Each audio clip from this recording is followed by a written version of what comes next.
بسم اللہ الرحمن الرحیم۔ السلام علیکم۔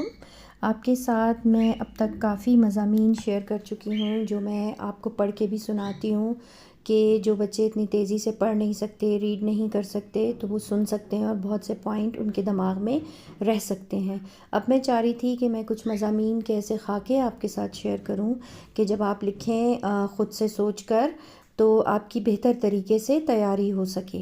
تو یہ جو سب سے پہلے میں نے خاکہ چوز کیا ہے، اس کا نام ہے ہمارے شہر کے تاریخی عمارات۔ اب آپ کس شہر سے تعلق رکھتے ہیں اور آپ کے شہر کا پس منظر کیا ہے، بیک گراؤنڈ کیا ہے۔ سب سے پہلے یہاں پر لکھا ہے آپ کے شہر کا نام اور تاریخی پس منظر۔ اب آپ نے اپنے شہر کا نام لکھنا ہے۔ اگر آپ لاہور سے بلانگ کرتے ہیں تو آپ لکھیں گے کہ میں لاہور میں رہتا ہوں اور یہاں بہت ساری تاریخی عمارات ہیں جن میں بادشاہی مسجد، مینار پاکستان، شیش محل اور یہ ساری چیزیں جتنے بھی آپ کی تاریخی عمارات ہیں۔ پھر ان کے بعد شاہی قلعہ اور کچھ باغات ہیں، مساجد ہیں، حویلیاں ہیں جس میں یہ لکھا ہے تاریخی عمارات، مثلاً قلعے، باغات، مساجد، حویلیاں وغیرہ۔ اب آپ ان کا پس منظر پیش کریں گے کہ جو شاہی قلعہ ہے وہ کس کا تھا، کون سے بادشاہ کا تھا اور کیا ہوا۔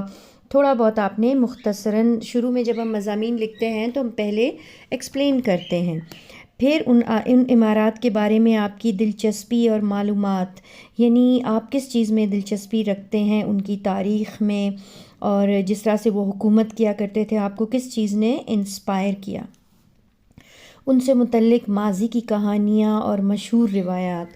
اب ان سے متعلق بہت ساری کہانیاں ہیں، کچھ فرضی ہیں اور کچھ حقیقت میں ہیں، کیونکہ ظاہر ہے یہ شاہی قلعہ، مساجد اور یہ حویلیاں یہ ہمارے سامنے کھڑی ہیں، اس چیز کا ثبوت دیتی ہیں کہ یہ سب کچھ موجود تھا، یہ جو تاریخ ہمیں بتائی جاتی ہے یہ حقیقت ہے۔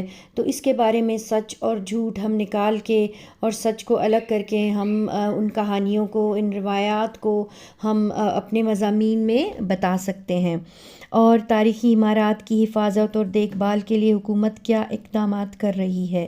اب اس میں بھی اگر آپ کو انٹرسٹ ہے تاریخ سے تو آپ کو پتہ چلے گا کہ شاہی قلعہ اگر آپ 20 سال پہلے چلے جائیں تو بہت اچھی کنڈیشن میں تھا۔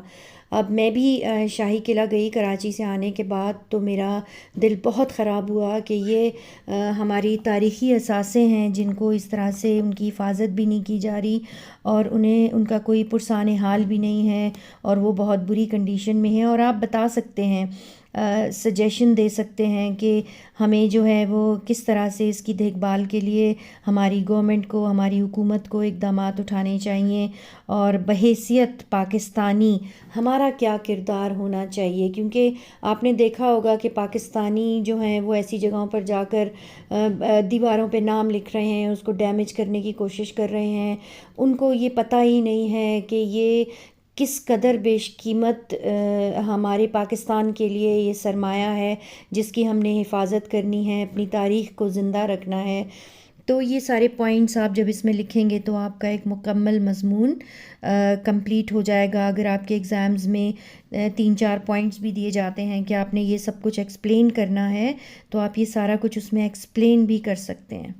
تو اس کو سامنے رکھیے، اس خاکے کو، اور مضمون لکھنے کی کوشش کیجیے جس سے آپ کی بہت اچھی امتحان کی تیاری ہو سکتی ہے۔